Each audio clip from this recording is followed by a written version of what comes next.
Instruments and implants for the hand and the wrist. In the compact handset, the titanium implants and instruments for the dimensions of 1.0 and 1.3, 1.5, 2.0 and 2.4 millimeters are contained in 4 separate modules. Within the modules, the implants and the corresponding instruments are arranged in the same order. The screwdrivers and drill bits are color-coded to make identification easier for the surgeon and the operating room personnel. The general instruments and the handles matching all 4 sets are kept in 2 extra trays. How they're used will be shown in detail later. This is the set for the dimensions of 1.0 and 1.3 millimeters. Upper left, the 1.0 millimeter and 1.3 millimeter screws. Upper right, the 1.3 plates, and below the corresponding double drill sleeve, drill bits, countersink, and cruciform screwdrivers with holding sleeve. As the screws are self-tapping, taps are not part of the standard contents of the modules. The next module of the handset contains instruments and implants in the dimension of 1.5 millimeters, arranged in the same order as in the previous module. The module in the dimension of 2.0 millimeters has a folding screw holder for extra long screws of 20 to 38 millimeters. Under the removable tray with the drill bits and countersink are the double drill sleeve and the universal drill sleeve. The set in the largest dimension, of 2.4 millimeters, as an extension of the smaller sets, also contains condylar plates with threaded buttress pins, which allow conversion of the plates into an equivalent fixed-angle blade.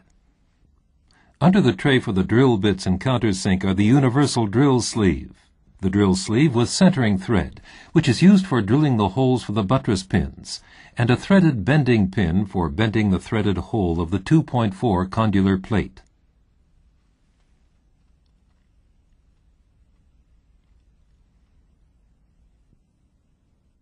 The standard instrument set contains 2 universal pliers, 1 plate cutter with a deburring device, 2 handles with a mini-quick coupling for drill bits, screwdrivers, and countersinks, a screw-holding forceps and 2 depth gauges for the dimensions of 1.0 to 1.5 and 2.0 to 2.4 millimeters. The box at the upper edge of the set can be used for extra instruments.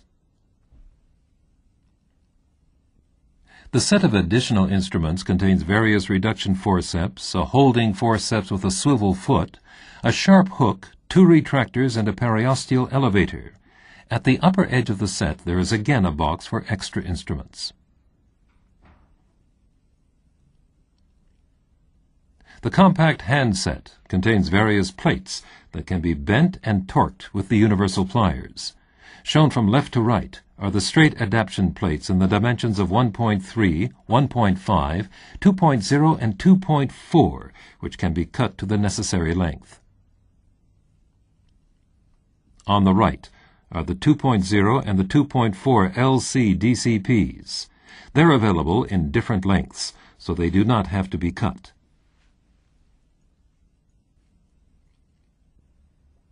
This set also contains T and Y adaptation plates in the dimensions of 1.3 to 2.4. The transverse limbs of the 1.3 to 2.0 T plates have 3 to 4 holes, while the limbs of the 2.4 plates have 2 or 3 holes. The Y plates are each provided with 3 holes in the Y limbs. These plates, too, can be cut to size and bent.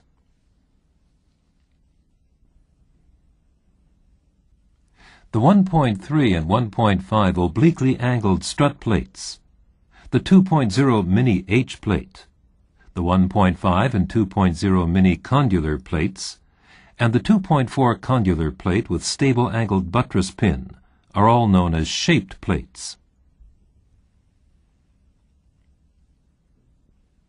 The self-tapping titanium screws contained in the compact handset are the 1.0, 1.3, 1.5, 2.0, and 2.4 millimeter screws.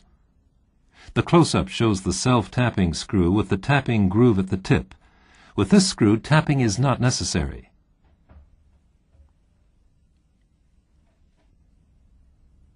Now the methods of handling the most important instruments will be shown. The handle with mini-quick coupling can be used for drill bits, countersinks, and cruciform screwdrivers with holding sleeve.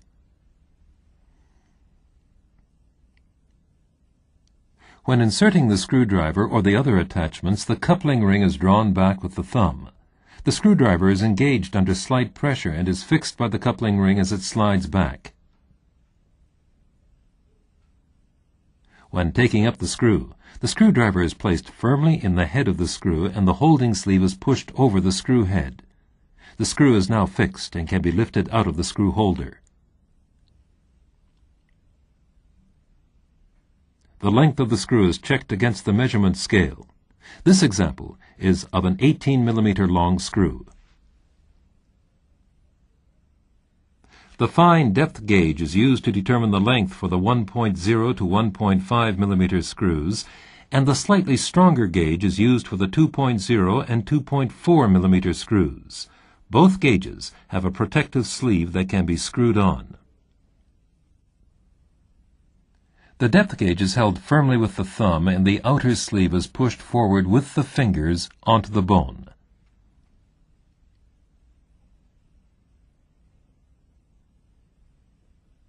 For altering the plates, a plate cutter with deburring device on the left and 2 universal pliers on the right are available.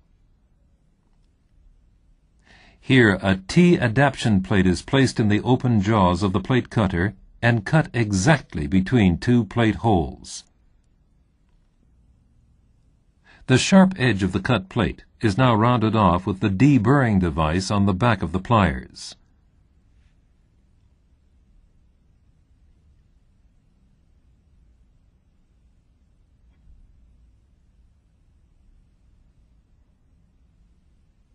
The universal pliers, which can be used very close to each other, enable the plate to be bent accurately without the hands interfering with each other. Bending in the longitudinal direction and torquing of the plate are also possible with the universal pliers. The 2.0 and 2.4 LC DCPs must not be cut to size, but they can be bent and torqued. On the condylar plates, the length of the pin can be adjusted according to the depth measurement made on the fracture model.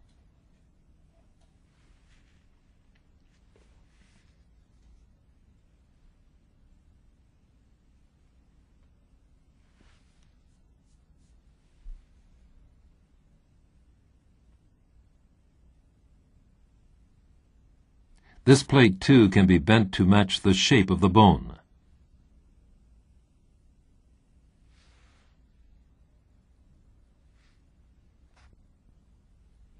The lag screw, the standard method. With the standard method, the gliding hole for a lag screw is drilled through the near cortex using the larger drill sleeve.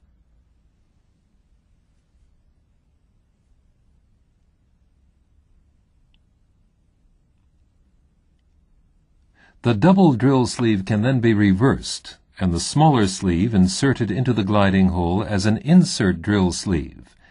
In this way, the thread hole is drilled automatically in the same axis as the gliding hole.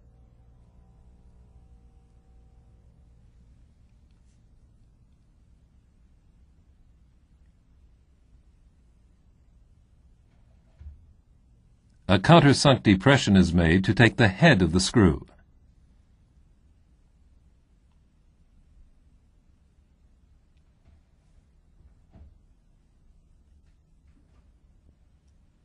The required screw length is determined with the depth gauge.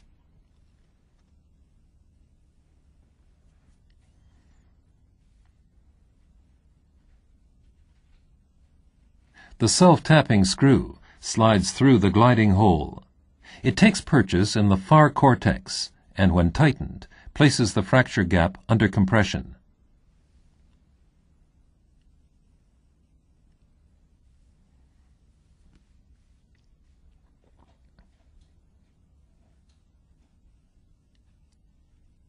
The lag screw, the small fragment method.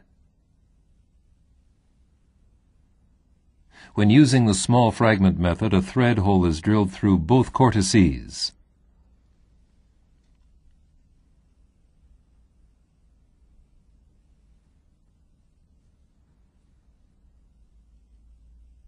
Then the thread hole in the near cortex is over-drilled to create a gliding hole.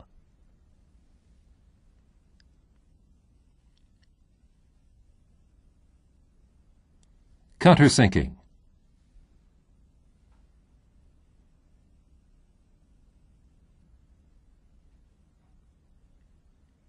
Measuring the depth.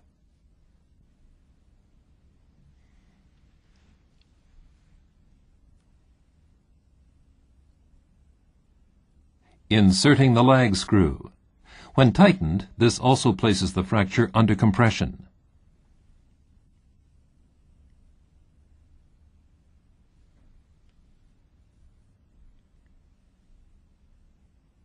The position screw.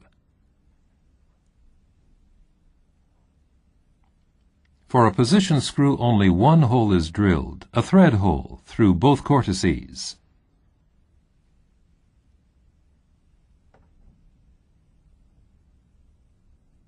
If necessary, the hole is countersunk.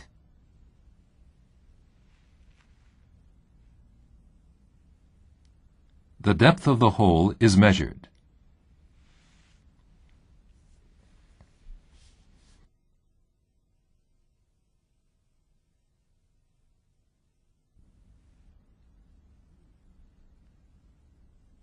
The screw is inserted, which clearly does not place the fracture under compression.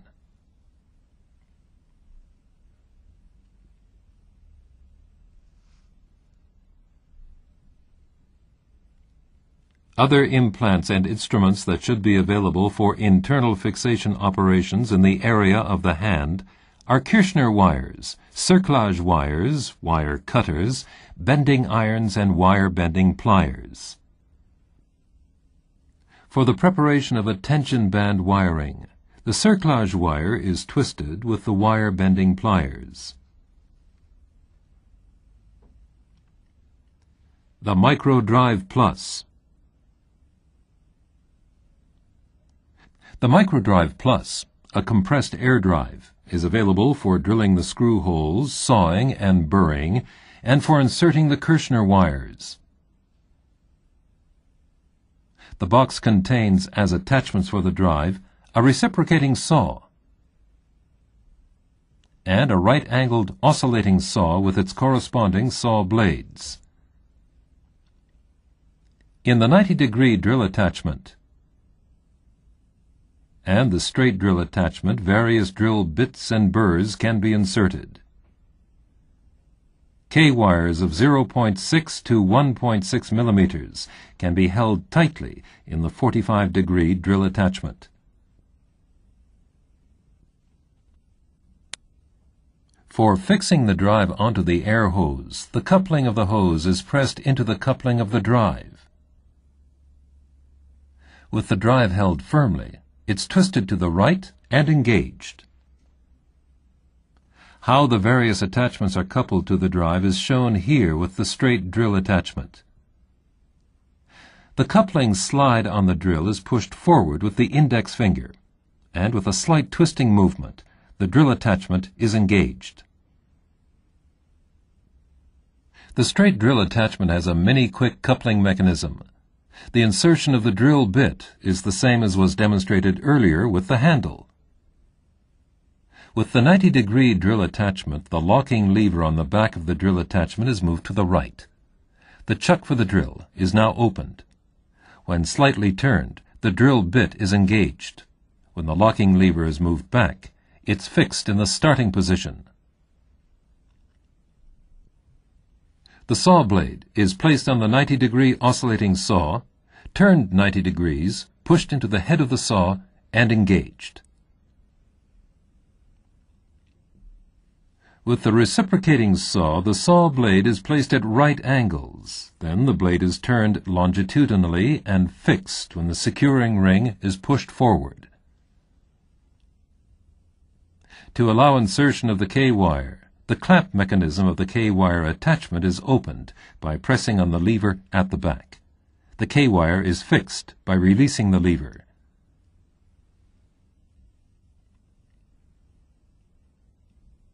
In the front part of the MicroDrive Plus is the operating element. By pushing the locking device from the lock position to the lever position, the trigger is released into the starting position.